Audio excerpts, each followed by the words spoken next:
Hey everyone, PKFT1 here, and today we're finally going to be talking about Yakuza. Once again, it's been too long since I've talked about Yakuza, and I feel like most of you guys who are actually subscribed to my channel are actually here for that. So really quick, I want to get into things because there was a ton of news that dropped early this morning, or I guess last night, for Like a Dragon 8.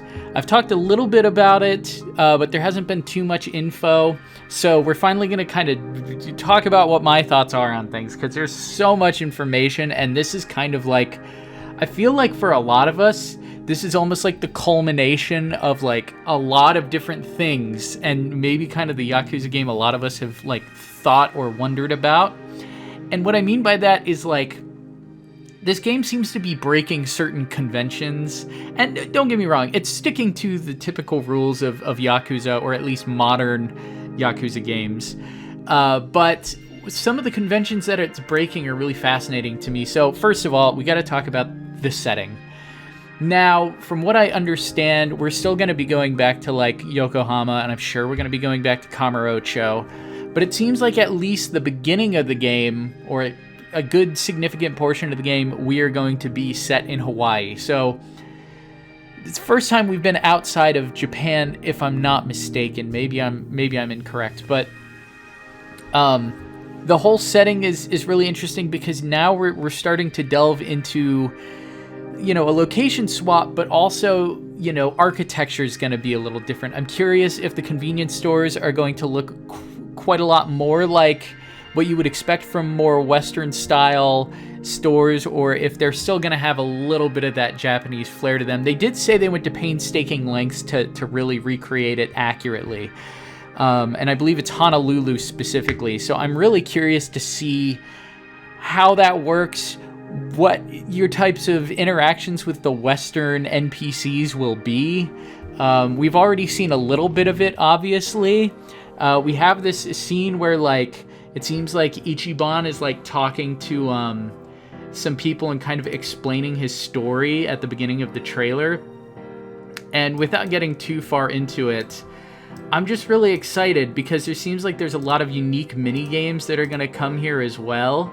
And Kiryu's with you, so that's a whole other thing. So when I talk about breaking conventions, one thing that's typically been true is that there's been one or multiple protagonists, but the dual protagonists, I believe, has only really been done in Zero. Now, you could argue that there's multiple protagonists just due to the fact that multiple characters are playable, because you have parties. So it's kind of like intermixing all these different types of ideas of, you know, what is a character, who's the party member leader, and anyhow, I'm tripping over myself. But what I'm trying to say is that you'll still be able to play between Kiryu and Ichiban, which I think is really cool. And one of the things I noticed in gameplay was the fact that it's all still turn-based, but they're loosening the strings up a little bit. So, for instance, you're going to be able to actually like walk around during combat to reposition yourself. And Kiryu, from what they made it seem like, he has some sort of ability where he basically goes into like real-time combat, which is really interesting. I'm not exactly sure how that's balanced with everything else. It might just be when his, you know, maybe his heat meter or something fills up. I'd have to look at the footage again. I'm not currently looking at it. I'm just trying to like collect my thoughts. But that he's able to do that real-time combat that most Yakuza veterans are used to, and those who maybe aren't so into the turn-based style might appreciate a little more, especially since this game is going to be transitioned to from Like a Dragon Gaiden. So it would be, I feel like, maybe a little too harsh of a switch in gameplay, so maybe that's part of the reason. I don't really know, but I think it's a really cool addition and something that they didn't have to go out of their way to do. And that's one thing that really gets me. Is just like, I look this game and the super long story trailer they gave us, and then the gameplay trailer and everything else, it's like there was so much to touch on that it's almost hard to like put it together in any sort of cohesive fashion as to what I think about everything. But let me get back on track. So going back to breaking conventions, one thing I've always been curious to see them do is like bring in celebrities outside of, Japanese culture. And they've slowly done that in the past, don't get me wrong. I believe it was with Ishin that they introduced, I know they had some Western, I think it was like a wrestler or two who were in there. I don't really watch wrestling, so I can't speak to that. I know they had a VTuber and all that, but it's interesting to see them kind of embracing the Western audience in a way, and I think this is a perfect way to kind of meld those audiences together with a setting like Honolulu. But man, the fact that they brought Danny Trejo in as his own character, I believe his name is like Nefarious Dwight, which I think is such a funny like character name. And he's like the perfect like type of actor that you would bring into this, because it would be, to me, it's like if you were bringing in like a Robert De Niro, right? It would feel weird. It would feel too far in that like direction. But I feel like Danny Trejo is at this level where, he's kind of known for doing these, tough guy roles, but he's not necessarily known for being like this A-lister. You know what I mean? He has a very recognizable face and presence that I think melds perfectly with all of the various Yakuza film actors that they've put into the series over the years. And I'm so excited to see how they do that. I am kind of skeptical as to, how I'm going to take in the performance, because I'm going to be playing in Japanese. I know I am. But if there's a way to switch mid-game, I never did the English translation or the dub with the last game, so I don't know if I could switch mid-game, because I just want to hear Danny Trejo's performance as this character, because from what I can tell from the trailer, he does, of course, have a Japanese voice actor, but it is his appearance, whereas they also are including Daniel Day Kim, which I know primarily from when he played Jin in Lost. And the character he's playing in the English dub, of course, is portrayed by his Japanese voice actor. So it's kind of this weird swap, where one of them is the voice, one of them is the face. Although I assume in the English version, Danny Trejo is both face and voice. So I'm really curious to see how that's implemented. But seeing more Western faces pop up in Yakuza, I think, is really going to like stay with people, or resonate, I should say. I think that's really cool, and I'm curious to see who else maybe in the future they could bring into these games that's recognizable enough without like really breaking the fourth wall too much. Now, but as we move on, I want to talk about the story, because I think the trailer, personally, I think gave way too much away.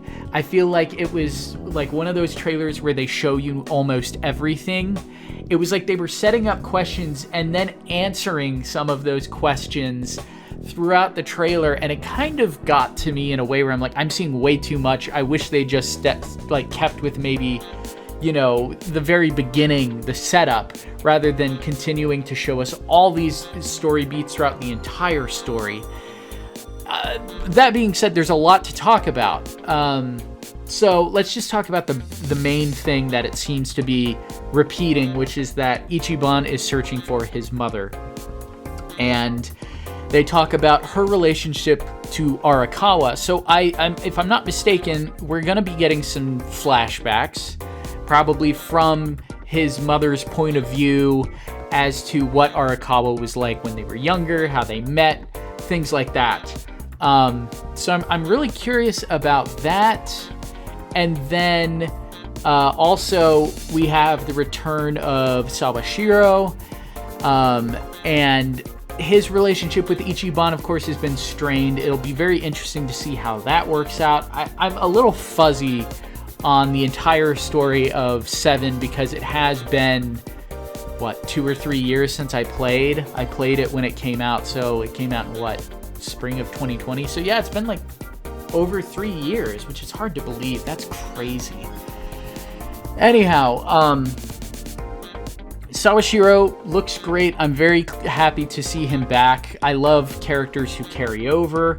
And I think that leads me into the next thing, which is the fact that we have this whole ensemble cast, and this seems like it's going to be a pretty crazy story. There's so many moving parts to this story. Of course, I'm sure it's going to primarily focus on Ichiban, because he's, you know, the face of the series moving forward. Not that Kiryu isn't obviously present, but I want to focus on Ichiban for a second, because of course he carries with him all of his buddies, which is Nanba and Adachi and Saiko, and of course now we have Jungi back, and we have Zhao back.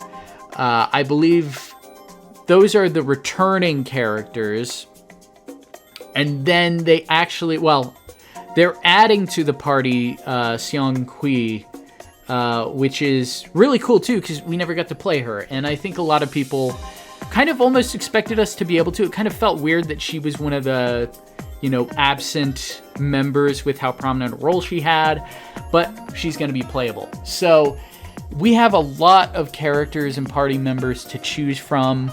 I'm not sure how exactly it's going to work with the dual protagonists, if the story's just going to switch between them at certain points like in Zero, or if it's going to be more along the lines of you get to choose at which point you switch over. I imagine it's probably more like the former than the latter. But then you're going to, of course, I'm sure have, you know, your different events with them in the Survive bar, which we've seen. So you'll be able to build your relationship with them. I'm curious to see if they pursue, like, romances again. Because that's another thing that I'm confused about is, and they showed this in the last RGG summit, which was that little clip of him talking to Kiryu about proposing to Saiko. So I assume there's some sort of romance there, but they don't really show much of it except for that very beginning clip. So I'm very confused about that. And then he had Kiryu's whole story, which supposedly was all made up, about him proposing to someone. And you think they're going to either do a flashback or something. But I think it was according to the producer that was not true, whatever it was that Kiryu said. So I'm getting off track. The point is, we have a lot of characters to balance. It's a big ensemble, and I'm curious how they're all going to be relevant to the story, particularly as they're in Hawaii. And there's so much to do, and I can't even wrap my head around this game. It's going to be gigantic. Then there's actually 2 new cast members, and I'm not going to bother to try to remember their names, but there's a guy and a girl that are added to the party. So I'm curious to see how they are brought in, because one of them seems like he meets Kiryu early on, and I'm not sure if he knows Kiryu already. I'd have to rewatch the trailer. But he seems to be an important part of the story, and I'm not quite sure what the girl's connection is to everything. But as we're talking about returning cast members, there's so many characters. Yakuza is such a huge series now. You know, like they said, 20 years. It's hard to believe that it's been around that long, but it's true. I mean, I remember when Yakuza 6 came out and everybody was talking about it being, you know, the end of Kiryu's story and all of us prepping, and now it really feels like maybe we're kind of getting close to this being Kiryu's final story, because we got to talk about Kiryu and all of his connections. I've talked a lot about Ichiban and his buddies. What is going on, man? Like, obviously, like, Gaiden is going to be very important going into this, and we're going to learn, I think, a lot about Kiryu and kind of his place in the world as he's become Joryu, right? Where he's this secret agent. I'm still confused on if he's still Joryu in this game. I don't know if he's still considered an agent. I mean, he's obviously still undercover, but I feel like that's more for the protection of Haruka and the kids at the orphanage than anything, which, by the way, aren't most of those kids should be, like, completely grown up by now. But, I mean, they're still his family regardless. So I wonder what they're up to. They showed some bits of Haruka, but I was having a hard time telling if that was, like, new footage of Haruka or if that was from 5. Kiryu has all these connections to the past that we've been wondering about, and one of those that I've always been curious about is kind of his relationship with Kaoru, or Sayama, however you pronounce her name, from Yakuza 2. And she, as far as we know, she went off to the U.S. to live there. She was gonna work for, I forget, but she was moving to the U.S. We never really heard about her again. I don't know if it was in Yakuza 3 she's briefly referenced, but she's never touched on again. And it kind of felt like at the time, you know, obviously Kiryu's had multiple love interests throughout the series, but in particular, that kind of felt like one of the more important relationships that he had built up. And she has been shown to be one of the pound mates that you can call in for assistance, but it's unclear exactly, you know, how she will play into the story. I don't know if it's just going to be a single sub-story where you catch up with her or what, but I'm really curious to see what they do with her. I think if maybe she had a more significant part in the story, maybe they would have shown that, just considering how much they were willing to show. That, to me, is one of the really exciting prospects of seeing her again and what's been going on with her after all these years. Because I believe Yakuza 2 takes place in 06, right? Or is it 07? Regardless, it'll be cool to see her again. There's, of course, a bunch of others that we've seen. You have the guys from the club, Stardust, and a few others. Date was in a helicopter, so, you know, I'm sure we'll see a good bit of Date, which is always great because, you know, Date, I feel like, you know, he's going to have a harder time fitting in when you already have a character like Adachi that can kind of fill a bit of that role. So I really hope we get a good bit of him and Date, or at least Kiryu and Date. Then we have Majima and Saejima. And we also have like a brief moment with them where it doesn't really show much, but to me it seems to be, you know, Majima seeing Kiryu for the first time after, you know, I guess a few years, and talking about how old he looks, which they're all getting pretty old. I think Majima is supposed to be a little older than Kiryu, if I'm not mistaken. I think at this point they should be in their 60s. And for years and years, Kiryu has never looked old. I've seen a few screenshots going around where you can really see the age in Kiryu. His hair is finally gone gray. The thing is, though, about his current design, like his new design for Yakuza 8, I'm not sure if, like, that look, like, his hair's naturally gray there or not. Because it looks like somebody who's trying to, like, dress a lot younger or style their hair to make them look younger than they are, which Kiryu already has been ageless for years. But there was another screenshot going around, and I don't remember it from the trailer, but it must have been in something of him with his classic look, but his hair is a lot grayer and his wrinkles are a little more deep set, which to me there's something cathartic about finally seeing Kiryu aged up like that. And Majima acknowledging it was interesting. Seeing Saejima, it looked like Saejima had a new outfit, which was really cool.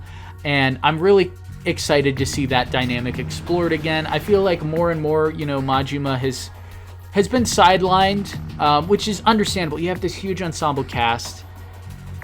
He's not as relevant to the story as he once was, but I think everybody, you know, Majima's a fan favorite, and Saejima's always there too. So really excited to see that. So let's just get to the big thing that I think everybody's like going nuts about, and that is that apparently Kiryu has cancer. And you know what's funny about that is they showed a clip from, I think it was when they showed a bit of Gaiden at the beginning of the RGG Direct, or Like a Dragon Direct, or whatever. And it was just Kiryu sitting in a bar and he's smoking. And I was sitting there thinking, and this was of course before they revealed that he had cancer, I was just thinking, man, Kiryu is, at that age, he's still smoking. I'm like, man, I wonder how that's impacting his health. Like, it just kind of as a throwaway, like, stupid thought. Didn't think much of it. And then they reveal he has cancer. And so I'm like, I wonder if it's just going to be, like, lung cancer from all cigarettes. I have no idea. I don't know if they would actually do something that logical or if it would be something a little more spontaneous that you wouldn't expect. I have a really hard time believing that they're actually going to go through with it. I think it's a really cool approach to his story. If Kiryu were to, like, meet his end, and we don't know. I mean, they mentioned, like, he only has so much time left. So it seems like, he's got, it's lethal, whatever it is. And he's very aware of how much time he has left. But I'm curious exactly how that's going to play into the story. And, does he have a few months left? Does he have a few weeks left? Does he have a few years left? Does he not really know? So that could really make the... I feel like that could really play with the suspense of things. But I would not be surprised if last second they pull back and say they either A, misdiagnosed him, or B, pull Yakuza 5, Yakuza 6, whatever, and they're just like, oh, actually, he recovered, he's fine, post-credits, yeah, he's cured. Which, again, I mean, I'm not going to sit here and pretend like I'd be upset if Kiryu was still alive after all this. Of course I don't want Kiryu to die.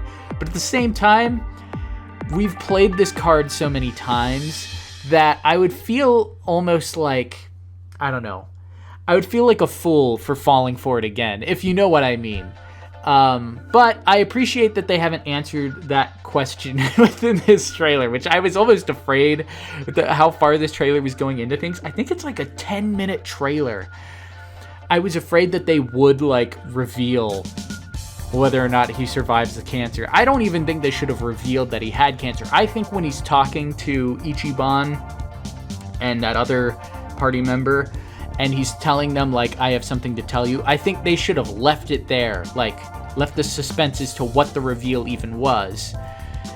And I don't know, maybe this is touched on in Gaiden. I wouldn't be surprised if it is. In fact, it would make a lot of sense if it was, as like a cliffhanger. So I guess we'll see, but then how does Haruka play into it? How is she gonna find out? Well, we already know that they're gonna find out because they went and showed that there was a VTuber. I don't know how this character is, like, connected to everybody or why they care about these random, like, former Yakuza. But there is this VTuber going around telling everybody about, Ichiban and Kiryu and what they're up to, and she's interviewing these other Yakuza because there have been sightings of Kiryu around town. And she's hosting these live streams about it. And I just wonder why she would care. You know what I mean? Like, it's such a, funny way of, like, introducing these story beats, but also it leaves me scratching my head. But that's kind of the fun about Yakuza, is it doesn't always have to be this, logical explanation. It can be nonsensical. And, now that we're talking about the nonsensical stuff, let's talk about some of the more fun things that they've shown. And I think you guys probably already know what to expect. It's Yakuza, so it gets crazy. Honestly, like, the thing my mind keeps going back to was how cool the new minigame Crazy Delivery looks. And even more than that, the fact that they specifically mentioned that it's based on Crazy Taxi. RGG Studio has, like, such an attachment to these classic Sega, like, iconic franchises. And, I mean, they're going out of their way with even Gaiden to be able to bring back, like, the AM3, like, emulation for some of these games, like Daytona 2, that was never even possible, from what I understand, before. At least, like, true emulation of the arcade hardware. And this will be the first, like, true port. So it's like, there's this passion behind like classic Sega stuff. I mean, look at their Virtua Fighter 5 remake that they did just a few years ago that they just threw out, you know, like quite unceremoniously, like, oh yeah, we just ported all of it to the Dragon Engine, redid the character models and everything. These guys, like, in many ways, not only are they miracle workers with how fast they put out this content, they have something, you know, every year, even sometimes like 2-3 projects within a year. I mean, this year's been nuts. So with, you know, Ishin and then getting Gaiden, and then very soon after that we're going to be getting 8. I mean, those guys, I don't know how they do it. But on top of that, the fact that they're going out of their way and porting all of these classic things and then making references to them in other mini games. They said like Sega Pro Bass Fishing is going to be in this, which I've never played, but it'll be fun to have that to mess around in. There are so many thoughts going through my head right now. Like I said, I can't keep it straight, but nonetheless, the minigames look great. A lot of returning stuff like karaoke. Somebody pointed out that one of the points in the trailer, it seemed like Kiryu is singing Judgment. So are they going to have the cutaway where instead of it him being him and Nishiki, is it going to be him and Ichiban singing together? You know, I always love when they have little throwbacks to things with Kiryu's karaoke songs. Like, you know, in 6 or whatever, the one song where he's reflecting back on some of the events of Zero and Kiwami with Nishiki. Because I feel like there's still this bond that, of course, goes all the way back then. I've always thought it would be cool if, like, some of these Yakuza stories, like, all connected in one game, where all these, you know, points of stories kind of connect. And they do a lot of times to carry over one from another, like, little story beats. But, I mean, Kiryu's had such a long history that it would be cool to touch back on some of these really old characters that we haven't seen in a while and hear from them again, which is why, again, I'm excited about characters like Kaoru returning, and why some of the longest running characters like Majima, Saejima, etc. returning is really cool. Also Akiyama, I forget to mention Akiyama. He seemed to be a pound mate as well, so there's so much. Like, I don't know how they can maintain the giant ensemble that they've built over the years, but they do it, and I feel like, you know, the screen time is usually pretty appropriate for how long a character should be involved. Okay, I think I've touched on most of the things I wanted to talk about, but just really quick, talking about gameplay, I'm excited. They have new jobs. I think the Desperado one looks awesome. I think the Pyro Dancer is a really fun idea because they are in Hawaii. It makes a lot of sense. Like, they're so creative with these classes or jobs that they're coming up with. And the idea of, like, Ichiban now starting back from, like having to start from zero again is kind of interesting. I imagine that's because he is in Hawaii and he's basically lost everything he had. So again, I wonder, like, what is the balance here with all these different places between Yokohama and Kamurocho and Honolulu, etc., etc. Like, how are we gonna... There's so much. This game, we know it's supposed to be their biggest game from what they've said. The fact that it'll be bigger than 5 is pretty monumental in my opinion. The fact that it's bigger than 7, which was already a pretty big game. I can't even think clearly. There was so much they showed, and I feel like they were just scratching the surface, because again, we have these other locations we're obviously going to be spending time in. Are they going to be as fully explorable as they were in 7? Like, is Yokohama going to be as ginormous as it was? And what, you know, we haven't even really seen the sub-stories. You know what I mean? Like, the sub-stories are, like, in many ways are like the meat and potatoes of, like, character development, or at least getting to know these protagonists and seeing these crazy situations and just, like, the things that will pop up. They didn't even really touch on that in this. And I still feel overwhelmed with just, like, the main story beats. I mean, this game is crazy. And at some point, right? We're gonna have to go back to Kume, right? We're gonna have to go back to that moment where Arakawa, died, as in his son that Ichi was taking care of. And we're gonna have to figure out what's going on with Kume. Like, he's definitely, like, Bleach Japan and all that is going to be involved. They have to be. There's no way they're not at some point. I have this stupid, like, dumb little, like, wish in my head that I think would be really cool, and I'll just talk about it here, whereas that, you kind of have Kume as this, petulant, pain in your butt, but he's also at the same time this little weakling, and, he kind of stands as this weird, like, moral arbiter when it comes to Tokyo and well, specifically Kamurocho, I guess, or maybe it's Yokohama, sorry. Wherever it is that you first run into Kume, and how he feels about all these things. And it's kind of like, I like the juxtaposition of him starting out as like this sniveling coward, and then slowly but surely, like, somehow gaining even more power and, like, becoming this, like moving up in the hierarchy of things.